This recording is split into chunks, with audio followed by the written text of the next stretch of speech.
सब लोग नीचे। ये फिल्म विमान अपहरण की पूरी प्रक्रिया को असलियत में दिखाती है। जानने में कोई बुराई नहीं है।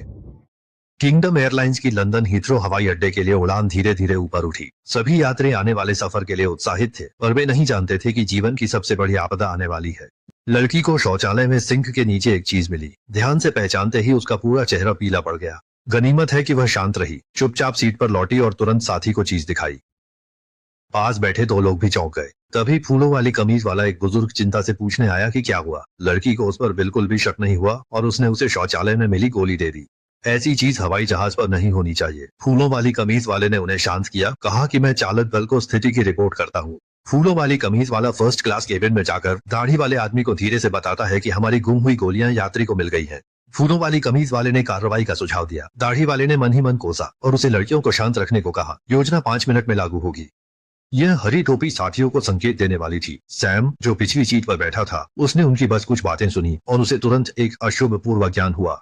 फूलों वाली शर्ट वाला आदमी अजीब तरह से हरा टोपी पहनकर केबिनों में घूमकर फिर छोटी लड़की के पास लौट आया। उसने कहा कि केबिन क्रू ने पुष्टि की वह गोली सुरक्षा जांच में गलती से बाथरूम में छूट गई थी।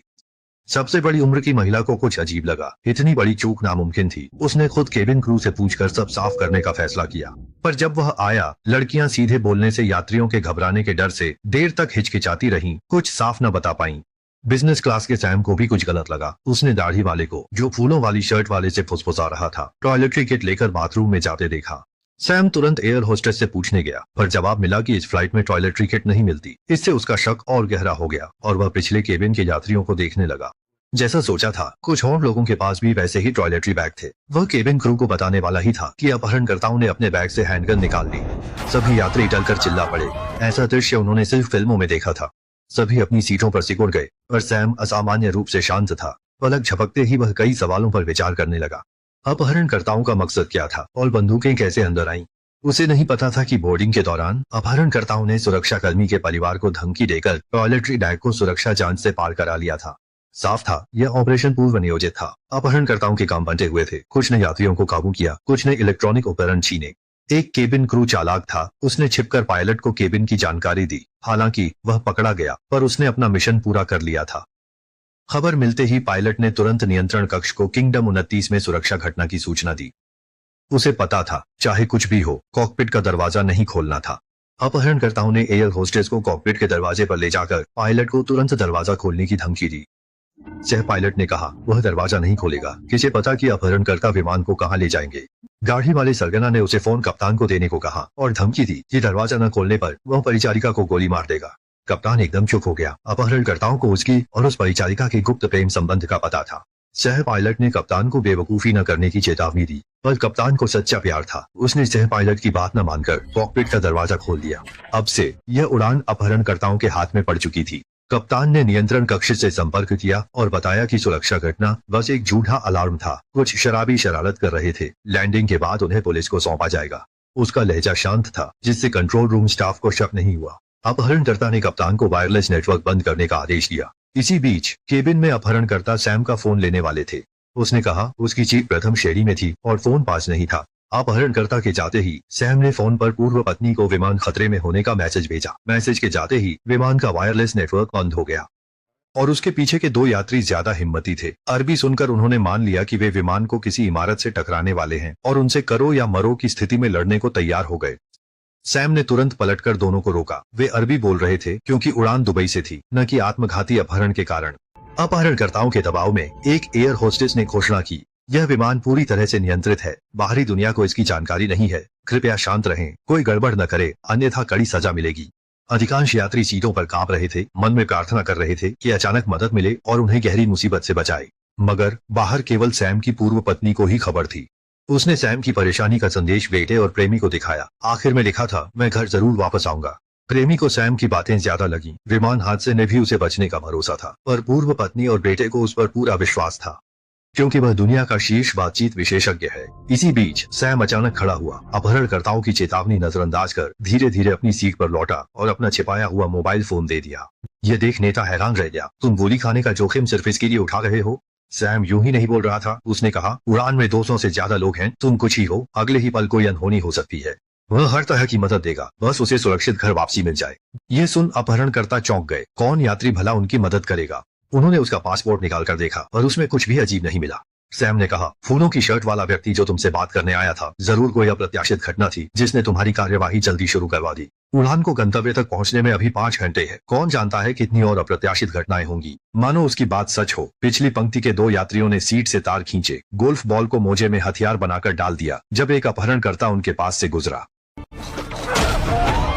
दोनों ने मिलकर तुरंत अपहरणकर्ता की पिस्तौल गिरा दी। इससे प्रथम श्रेणी के अपहरणकर्ता सतर्क हो गए और दोनों नायकों को वश में कर लिया गया। गिरी हुई पिस्तौल का पता नहीं चल पाया। तेज नजर वाले सैम ने तुरंत झुककर सीट से पिस्तौल उठाई और अपहरणकर्ता पर तान दी, पर हैरानी से उसने पिस्तौल वापस दे दी। इस कदम ने अपहरणकर्ताओं की सतर्कता कम कर दी। सैम अपनी सीट पर लौट आया और उसे कोई बाधा नहीं हुई, पर दोनों नायकों को अपहरणकर्ताओं ने लटकाकर खूब पीटा। शुरुआती विश्वास के बाद सैम ने चुपके से अपहरणकर्ता सरगना को एक पर्ची दी जिसमें उसे पायलट से सावधान रहने को कहा। इस बात से सरगना में तुरंत जिज्ञासा जागी। सैम ने समझाया कि पायलट सिर्फ उड़ान भरने और उतरने के लिए होता है, बीच का सफर ऑटो पायलट पर होता है और अगर पायलट कॉकपिट में रहा तो वो विमान को कहीं भी ले जा सकता है। अपहरणकर्ता ने सैम की बात नहीं मानी बल्कि खुद पायलट से पुष्टि की। बीच का सफर ऑटो पायलट पर होने की पुष्टि के बाद उसने पायलट को कॉकपिट से बाहर कर दिया। सैम को यही चाहिए था। उसने शांत रहते हुए गेम कंसोल खोला और ऑनलाइन मोड का अनुरोध किया। पायलट ने चुपके से सहमत बटन दबाया, जिसके बाद उन दोनों के बीच एक खास संचार माध्यम बन गया। नियंत्रण केंद्र को विमान के अंदर की स्थिति का ना पता चलने पर सैम हताश हो गया। वह अपहरणकर्ताओं के साथ दिखावटी सहयोग कर रहा था ताकि समस्या का हल ढूंढ सके। पायलट ने बताया कि इराक हवाई यातायात नियंत्रण के कारण जल्द ही कोई विमान से संपर्क करेगा और जवाब न मिलने पर वायुसेना भेजी जाएगी। सैम की आंखें चमक उठी। यह एक उत्तम अवसर था। थोड़ी देर बाद नियंत्रण कक्ष से संचार अनुरोध आया। विमान इराक के ऊपर था और वे पायलट से बात करना चाहते थे। सैम तुरंत खड़ा हो गया, चेतावनी दी कि जवाब दें, नहीं तो लड़ाकू विमान पीछा करेंगे। अपहरणकर्ताओं का सरगना घबरा गया। अगर पायलट ने खबर दी तो? पास खड़ा सैम आग में घी डालते हुए बोला, अगर जवाब नहीं दिया तो सब मारे जाएंगे। अब कोई चारा न था। अपहरणकर्ता को पायलट को आगे करना पड़ा। कॉकपिट में वापस आकर उसने पहचान सत्यापन किया और दबाव में विमान को सुरक्षित बताया। हवाई लुटेरों, जमीनी नियंत्रण ने राहत की सांस ली। एक डिस्पैचर आसान बहुत ही जिम्मेदार था। उसे कप्तान की रिपोर्ट में कुछ गड़बड़ लगी। पहले उसने खतरे की बात की थी, अब कह रहा है कि सब ठीक है। क्या कोई उससे झूठ बुलवा रहा है? टासान तुरंत सुरक्षा विभाग गया और विमान उड़ान से पहले की निगरानी देखने की मांग की। कई बार देखने के बाद उसे कुछ अजीब लगा। बॉनी नामक एक सुरक्षा निरीक्षक को फोन आया और वह जल्दी से कार्यस्थल छोड़ गई। उसके वरिष्ठ ने बताया कि वह बीमार थी, इसलिए जल्दी घर जाने की अनुमति मांगी। टासान का शक बढ़ा और वह बॉनी के घर गया, लेकिन जब वह वहां पहुंचा तो कुछ सफाई कर्मी फर्श साफ कर रहे थे। पूछने पर पता चला कि बॉनी दूसरी मंजिल के आखिर वाले बाथरूम में है। टासान ने हैरान होकर आगे बढ़कर देखा तो बॉनी और उसका पति खून से लथपथ जमीन पर पड़े थे और वह सफाई कर्मी न जाने कब उसके पीछे आ गया था। इसी बीच डिस्पैच सेंटर को अचानक पता चलता है कि किंगडम फ्लाइट 29 के उड़ान मार्ग में 3 डिग्री का विचलन आया है, जो 9/11 की घटना के बाद बिल्कुल नामुमकिन है। यह सैम और पायलट की योजना थी। नियंत्रण पूछताछ का जवाब देते हुए पायलट ने चुपके से उड़ान मार्ग से 3 डिग्री हटकर डिस्पैच सेंटर को स्पष्ट संकेत दिया कि विमान में कुछ गड़बड़ है। ये हाईजैकिंग 7 घंटे के एपिसोड 1 और 2 की सामग्री थी। पसंद आए तो जरूर फॉलो करें। अगली बार मिलेंगे।